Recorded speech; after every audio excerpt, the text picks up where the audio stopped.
یہ بات ان کے ختم کرنے کے لیے علی پر الزام لگا رہے ہو، اور ان یار لوگوں نے یہ اس سے اخذ کر لیا کہ نہیں خلیفہ ہی ہوئی ہیں، حضور کا اور کوئی خلیفہ ہی نہیں ہے۔ حضرت علی کی شان جب بیان کریں گے تو ان کے مناقب ہم بیان دل کھول کر کرتے ہیں، جیسے ابو بکر صدیق کے دل کھول کر کرتے ہیں، عمر فاروق کے دل کھول کر کرتے ہیں، اسی طرح اہل بیت کی اطہار بھی سنے تو کوئی ہم سے سنے۔ تو عزیزان گرامی قدر، یہ عمر فاروق کی شان ہے کہ عمر فاروق کو یہ اللہ تبارک و تعالیٰ کے پیارے حبیب فرما رہے ہیں کہ اگر میرے بعد کوئی نبی ہوتا تو وہ عمر بن خطاب ہوتے۔ حضرت اماں عائشہ صدیقہ رضی اللہ تعالیٰ عنہ روایت فرماتی ہیں، وہ فرماتی ہیں کہ حضور علیہ السلام نے فرمایا کہ ہر امت کے اندر ایک محدث ہوتا ہے، محدث،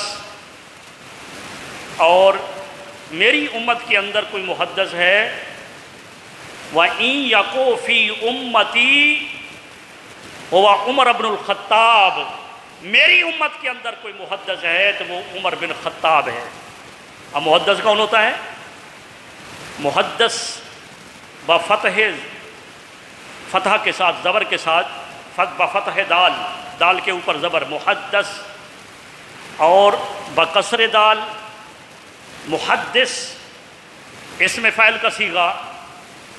تو محدث کہتے ہیں حدیث کے جمع کرنے والے کو، حدیث کو جمع جو کرتا ہے اس کو محدث کہتے ہیں۔ اور محدث کسے کہتے ہیں؟ حضور سے سوال کیا گیا یا رسول اللہ محدث کسے کہتے ہیں؟ آقا علیہ السلام نے ارشاد فرمایا کہ جس کی زبان پر فرشتے بولتے ہوں، جس کی زبان پر فرشتے بولتے ہوں، آسان الفاظ میں یوں کہوں کہ جنہیں الہام ہوتا ہو، جنہیں الہام ہوتا ہو۔ نبی کے بعد وحی کا دروازہ تو بند، جبرائیل نبی کے پاس صرف آتا ہے، وحی نبی پر نازل ہوتی ہے، وحی کسی ولی پر نازل نہیں ہوتی، صحابہ پر نازل نہیں ہوتی، لیکن اللہ کا کرم ہوتا ہے، کچھ نفوس ایسی ہوتی ہیں جن پر وحی تو نازل نہیں ہوتی لیکن انہیں الہام ہوتا ہے، وہ اللہ تبارک و تعالی ان کے دل پر القاء ہوتا ہے، اللہ تبارک و تعالی ان کے دل کے اندر وہ بات ڈال دیتا ہے، تو اس کو کہتے ہیں محدث۔ میرے آقا نے ارشاد فرمایا کہ ہر امت میں کوئی محدث ہوتا ہے، میری امت کے اندر کوئی محدث ہے تو وہ عمر بن خطاب ہیں، عمر بن خطاب رضی اللہ تعالیٰ عنہ۔ اور الہام کی کیا بات ہے، اللہ رب العزت نے آپ کو وہ مقام عطا کیا تھا کہ زمین بھی آپ کی تسخیر میں تھی، زمین بھی آپ کے لیے مسخر تھی، آپ کے لیے ہوا بھی مسخر تھی، اور آپ کے لیے آگ بھی مسخر تھی، آپ کے لیے پانی بھی مسخر تھا۔ یہ چار اجزاء جن کا سائنسدان ایک عظیم نام لیتے ہیں، ارے یہ ساری چیزیں حضرت عمر فاروق کے مسخر تھیں۔ زمین پر زلزلہ آیا، صحیح حدیث پاک میں ہے، مدینہ شریف کے اندر حضرت عمر فاروق موجود ہیں، زمین پر زلزلہ آیا، زمین تھر تھر کانپنے لگی، حضرت عمر فاروق نے سیدھے پاؤں سے زمین پر ٹھوکر لگائی، فرمایا اے زمین ٹھہر جا، کیا عمر تجھ پر عدالت نہیں کرتا ہے؟ کیوں کانپ رہی ہے؟ کیوں زلزلہ آ گیا ہے؟ تھر تھرا کیوں رہی ہو؟ ٹھوکر لگا کر فرمایا ٹھہر جا، کیا عمر تجھ پر عدالت نہیں کرتا ہے؟ زمین ٹھہر گئی، اور اس وقت سے آج تک مدینہ میں زلزلہ نہیں آیا۔ زمین بھی مسخر، ہوا بھی مسخر، صحیح حدیث پاک آپ نے درجنوں مرتبہ سنا ہوگا علماء کرام کی زبانی۔ حضرت خلیفۃ المسلمین امیر المومنین سیدنا عمر فاروق مسجد نبوی، وہ حضور علیہ السلام کی مسجد، اس کے ممبر پر بیٹھ کر خطبہ دے رہے ہیں، خطبہ دیا اور الہام ہوا۔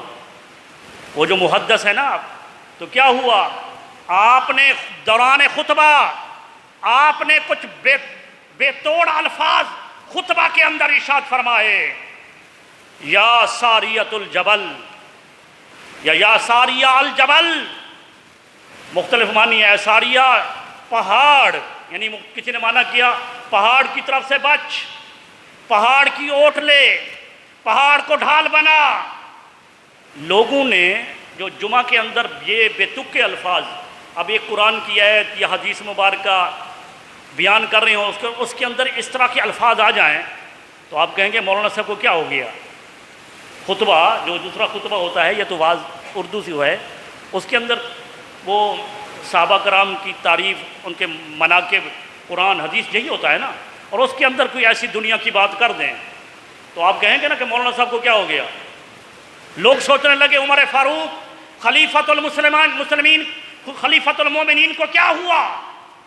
اس کے اندر وہ ساریہ تو لشکر لے کر گیا ہوا ہے مقام نہامت پر.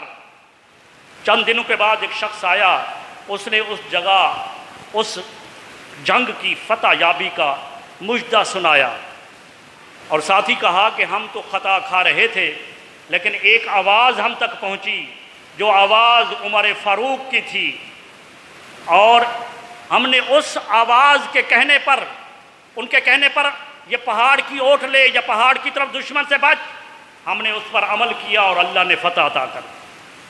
اللہ نے تو یہ مسخر تھی ہوا نا، تو تبھی آپ کے اس پیغام کو لے گئی. دریائے نیل جب حضرت عمر بن خطاب رضی اللہ تعالیٰ عنہ نے جس وقت مصر کو فتح کیا، تو مصر کو فتح کرنے کے بعد دریائے نیل اور مصر کے اندر جو وہاں کا حاکم بنایا، گورنر، تو حضرت عمر بن عاص کو بنایا. لوگ آئے حضرت عمر بن عاص کے پاس کہ یہ دریائے نیل جب خشک ہو جاتا ہے تو پھر جب یہ چلتا ہے تو اس میں ایک رسم ہم پوری کرتے ہیں. اپنے علاقے کی سب سے خوبصورت خوبرو ایک کنواری لڑکی کو اس دریا برد کرتے ہیں.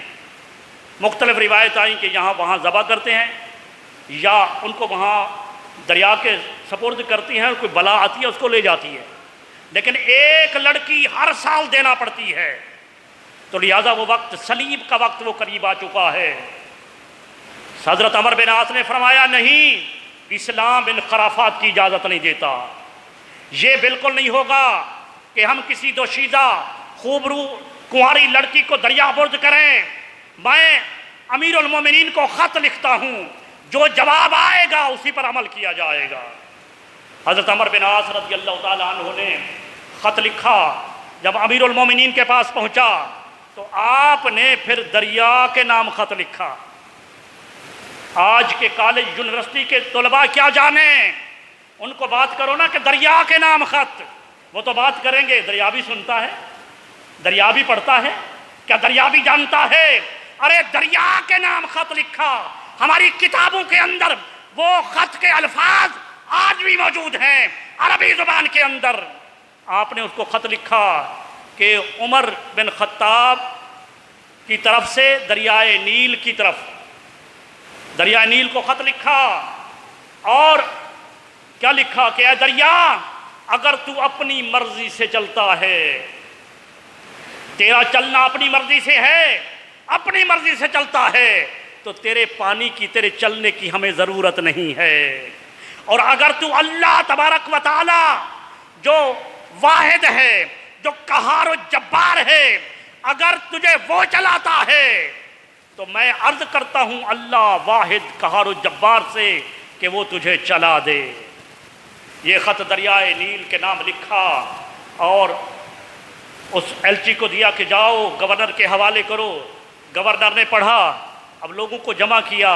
جس رات ایک دوشیزہ خاتون، ایک لڑکی، کنواری لڑکی کو دریا برد کیا جاتا تھا، اس دن لڑکی کو نہیں، وہ دریا کو وہ خط دینے جا رہے ہیں. لوگ حیران ہیں کہ خط دے کر دیکھتے ہیں کہ کیا ہوتا ہے. رات کو تو بچی کو، لڑکی کو وہاں جب دریا برد کرتے ہیں تو صبح دریا چل پڑتا ہے. آج دیکھتے ہیں کیا ہوتا ہے. رات کے وقت اس خط کو دریا کے حوالے کیا اور جب صبح ہوئی دیکھا کہ پانی کنارے کے مطابق چل رہا ہے اور آج تک وہ دریا خشک نہیں ہوا ہے. یہ شان ہے عمر فاروق رضی اللہ تعالیٰ عنہ. یہ تیسری، یہ پانی کا بھی ہو گیا. میں نے 2-3 مثالیں دی صرف، تاکہ ایک ایک مثال ہر چیز پر دے دوں. اب آگ، ایک روایت میں نے پڑھا کہ آپ نے ایک کمک بھیجی اور ساتھ ہی اپنا استعمال شدہ رومال دیا. فرمایا کہ یہ رومال اپنے پاس رکھ لو. خلیفۃ المسلمین امیر المومنین اس کو کیا کریں گے؟ فرمایا شاید تمہیں اس کی ضرورت پڑ جائے. سنو، کہیں تمہیں آگ نظر آئے تو یہ رومال آگے لے کر آگے پھر اس آگ سے گزرتے جانا. یہ رومال عمر فاروق کا رومال ہے اور انہوں نے لے لیا. یہ الہام تھا، یہ محدث تھے جو حضور نے فرمایا میری امت کے اندر کوئی محدث ہے تو وہ عمر بن خطاب ہے. اب یہ کس کو پتا کہ آگے یہ واقعہ پیش ہونا ہے؟ وہ رومال بھی دے رہے ہیں، ساتھ ہی فرما رہے ہیں آگ نظر آئے تو ایسا کرنا. اب وہ آپ کے غلام وہ فرماتے ہیں کہ ہم چلے گئے، جاتے جاتے ہم ایک مقام پر پہنچے تو آگے خندق جس سے ہم نے گزرنا تھا اور کوئی راستہ نہ تھا، لیکن وہ آگ سے بھری تھی، آگ نظر آ رہی تھی. ہمیں اسی وقت یاد آیا، رومال کو نکالا آگے کر دیا. بس جو ہی رومال یوں کرتے آگ بھاگی جا رہی ہے، آگ بھاگی جا رہی ہے. تو یہ شان ہے عمر فاروق. 4 مثالیں چاروں چیزوں کے لیے دی، وقت نہیں ہے تو اور بھی دیتا، لیکن آخری بات یہ کرتا ہوں کہ یہ لوگ کہتے ہیں کہ صحابہ کرام اور اہل بیت اطہار کے اندر دشمنی تھی. اب 1-2 باتیں وہ بھی عرض کر دوں کیونکہ وقت بہت قلیل ہوتا ہے، ٹائم ختم ہونے کو ہے. حضرت سیدنا عمر فاروق رضی اللہ تعالیٰ عنہ وہ اہل بیت سے کتنا محبت کرتے تھے. آپ کے پاس یہ ایران سے جب ایران کو فتح کیا تو یہاں سے وہ یزدگر اس کی بیٹی بھی وہ مال غنیمت کے اندر قیدی بن کر آپ کے پاس پیش ہوئی. اب یہ بادشاہ کی بیٹی ہے، ایران کے بادشاہ کی بیٹی ہے.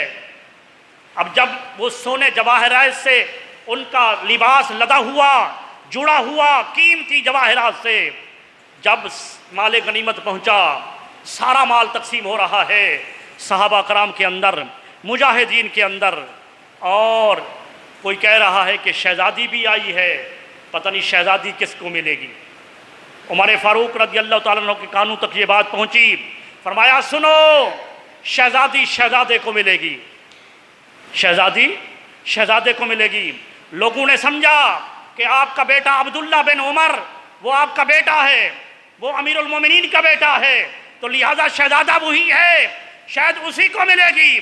فرمایا نہیں، میرا بیٹا شہزادہ نہیں، شہزادہ تو امام حسین ہے، شہزادہ امام حسین ہے. اس کو بلایا اور شہر بانو کا نکاح ان کے ساتھ کر دیا. اور یہ شہر بانو ہے جو حضرت امام زین العابدین کی والدہ ہے. اب دیکھیں محبت کیا تھی، محبت کیا تھی. ایک مرتبہ حضرت عبداللہ بن عمر رضی اللہ تعالیٰ عنہ وہ آ کر باہر کھڑے ہیں اور اندر پیغام بھیجا کہ میرے والد صاحب سے کہو کہ آپ کا بیٹا ملنے کے لیے آیا ہے. اندر سے وہ خادم جو تھا وہ باہر آیا. فرمایا کہ آپ کے ابا حضور فرما رہے ہیں کہ ابھی بہت مصروف ہوں اور کسی اور وقت آ جانا. اس دوران سیدنا حضرت امام حسین رضی اللہ تعالی عنہ وہ بھی وہاں آ پہنچے تھے ملنے کے لیے. جب اس خادم کی بات کو سنا کہ امیر المومنین یہ فرما رہے ہیں تو وہ بھی واپس پلٹ گئے. خادم نے جا کر واپس کہا کہ جس وقت آپ کے فرزند کو یہ میں کہنے کے لیے گیا تھا تو حضرت امام حسین بھی آئے ہوئے تھے، ان نے کچھ پیغام نہیں دیا، لیکن جو ہی وہ آئے اور اسی قدم واپس پلٹ گئے. حضرت عمر فاروق جو اتنا مصروف تھے اپنے بیٹے کو نہیں ملے، سب کام چھوڑ دیا. روایت میں پڑھا کہ دستار بھی نہیں پہنی، ننگے سر چلے حضرت امام حسین کے گھر اور جا کر فرمایا کہ اے شہزادے آپ میرے پاس آئے تھے اور آپ بغیر ملے چلے آئے. آپ نے عرض کی کہ آپ چونکہ مصروف تھے، آپ نے اپنے بیٹے کے لیے یہ پیغام بھیجا تھا، وہ پیغام سن کر میں بھی واپس چلا آیا. فرمایا نہیں شہزادے، تمہارے لیے وقت کی پابندی نہیں، میں مصروف ہوں جناب، جس وقت بھی آپ کو کام ہو آپ بغیر اجازت آ جایا کریں۔ اور ساتھ ہی کہا یہ میرے سر پر بال کس نے اگائے؟ حضرت امام حسین خاموش ہیں۔ فرمایا تمہارے باپ یعنی حضرت محمد صلی اللہ علیہ وسلم نے، یعنی یہ عزت مجھے کہاں سے ملی؟ ارے آپ کے نانا، آپ کے باپ حضور علیہ الصلوۃ والسلام سے، حضور صلی اللہ علیہ وسلم سے۔ ایک روایت اور، ایک مال آیا اور وہ مال تقسیم ہو رہا ہے، سب سے مقدم جو کیا مال غنیمت میں وہ حسن و حسین کو کیا، حسن و حسین کو مقدم کیا، ان کو سب سے پہلے دیا، اور پھر اس کے بعد اپنے بیٹے کو دیا۔ بیٹا بول پڑا ابا جان میں تو آپ کا بیٹا ہوں، میں امیر المومنین کا بیٹا ہوں، آپ نے مجھے مقدم نہیں کیا، حسن و حسین کو مقدم کیا۔ آپ رضی اللہ تعالیٰ عنہ، سیدنا عمر فاروق رضی اللہ تعالیٰ عنہ، انہوں نے فرمایا کہ ہاتی لکا ابن ابیہما او جدن کا جدہما، اے میرے بیٹے ان جیسا باپ تم لاؤ اور ان کی جد جیسی جد لاؤ۔ تمہارا باپ علی جیسا نہیں ہے، اور تمہارا نانا محمد مصطفیٰ جیسا نہیں ہے، اور تمہاری نانی فاطمہ الزہرا جیسی نہیں ہے۔ جب یہ بات کسی نے سنی، جا کر حضرت علی سے کہا کہ آج یہ معاملہ پیش ہوا، عمر فاروق نے یہ اپنے بیٹے کو اس طرح کی بات کی، تو حضرت علی نے فرمایا کہ سنو عمر فاروق کی شان کیا ہے۔ عمر فاروق کی شان یہ ہے کہ میں نے حضور صلی اللہ علیہ وسلم سے سنا ہے کہ حضور علیہ السلام نے فرمایا کہ عمر بن خطاب یہ جنت کے چراغ ہیں، جنت کے سراج ہیں۔ یہ آپس کی محبت تھی۔ حضرت علی کی بیٹے یہ حسن حسین صرف نہیں تھے، اور بھی تو تھے نا۔ یہ محرم کے موقع پر یہ حسن حسین اور دیگر یہ اتنا یاد کیوں رہتے ہیں؟ آپ کے بیٹے، اگر علی کو عمر سے محبت نہیں تھی تو اپنے بیٹے کا نام عمر کیوں رکھا؟ اپنے بیٹے کا نام ابو بکر کیوں رکھا؟ ارے ان کی آپس میں محبتیں تھیں، تبھی تو ایک دوسرے سے یہ نام رکھ رہے تھے۔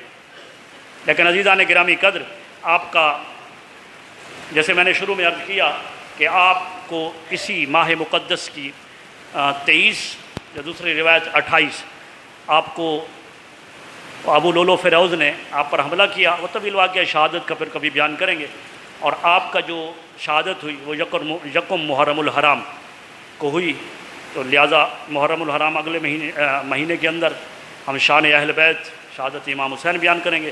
جتنا وقت میسر آیا ان خلفائے رسول کے متعلق ہم نے بیان کیا۔ ان کی عظمتیں اتنا اعلیٰ ہیں کہ ہم بیان نہیں کر سکتے، اور ان کے احسان ہم پر اتنا ہے کہ ہم جتنا بھی بیان کریں کم ہے۔ اللہ تبارک و تعالیٰ ان کی محبت عطا فرمائے۔ وما علینا الا البلاغ۔